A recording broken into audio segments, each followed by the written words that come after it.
Well, I think firstly we have to recognise the enormity of the task at hand in terms of getting to the in-principle agreement. We also need to acknowledge that the fact that Gibraltar and Gibraltarians voted 96% to remain in the EU. So the idea and the concept of crashing out of the EU and with a hard Brexit on the 1st of January 2021, we believe is unthinkable. So that's why the Union welcomes the in-principle agreement, but clearly there is much work to be done to get to the position of a treaty. One of the things that these negotiations have shown, and it's, I think it's been very visual, especially during the last weeks, is the good relationship that does exist between Gibraltar and the Campo. It has come together as one unit, wanting the same things with the same aspirations. Well, I think that is certainly one of the aspects that has marked this out differently from previously, and the progressive nature of the views on both sides. The governments of Gibraltar and Spain appear to be working well together, but also, the work that Unite has done with the sister trade unions within Gibraltar, but also our counterpart unions in Spain, has also been very collaborative. There's been a shared view and a shared aim in terms of where we should end up in relation to the Brexit talks. So that has been quite heartening in terms of having that shared agenda. It's been very constructive, and hopefully that constructive working can actually materialise in a treaty that is beneficial to Gibraltar and beneficial to the economic prosperity of Gibraltar into the future. Having heard what you heard yesterday, we've had reactions, we had the Chief Minister speaking. Are you reassured on borders and coastguards?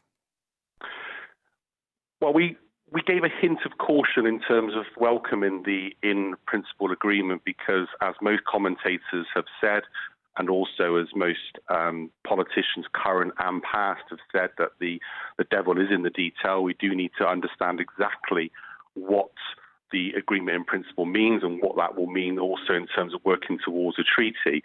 There are a number of questions, of course, in relation to the frontier, in terms of how the position will work in relation to Gibraltar checks and Schengen checks through Frontex. We're confident that the assurances that we've had from the Chief Minister around the protection of jobs and terms and conditions for borders and coastguards are there and will be honoured, and we don't have an issue there. But clearly there are some logistical issues to sort out, and obviously our members will have some very real concerns about how this will actually operate in reality, and those are issues that we look forward to discussing with the Chief Minister in number 6, and obviously we'll be consulting fully with our members on. So 2020 has been a year of two trick ponies. We've had Brexit and we've also had COVID. What effect is COVID having on your members, and what issues is it bringing up?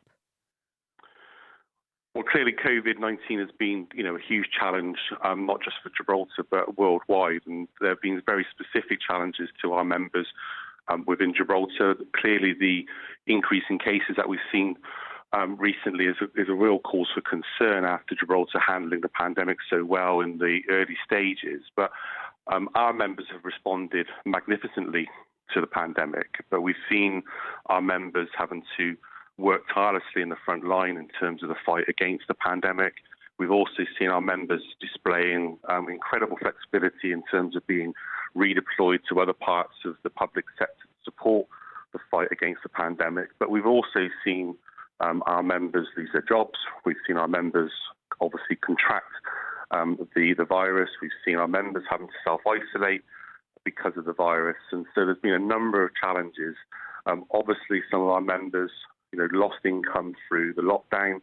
So the impact upon our members has been wide-ranging, and we're looking forward to 2021 and hopefully the back of COVID-19 and some level of normality being returned. But clearly, the union would like to place some thanks, to all our members and all those living and working in Gibraltar who have contributed towards the fight against COVID-19.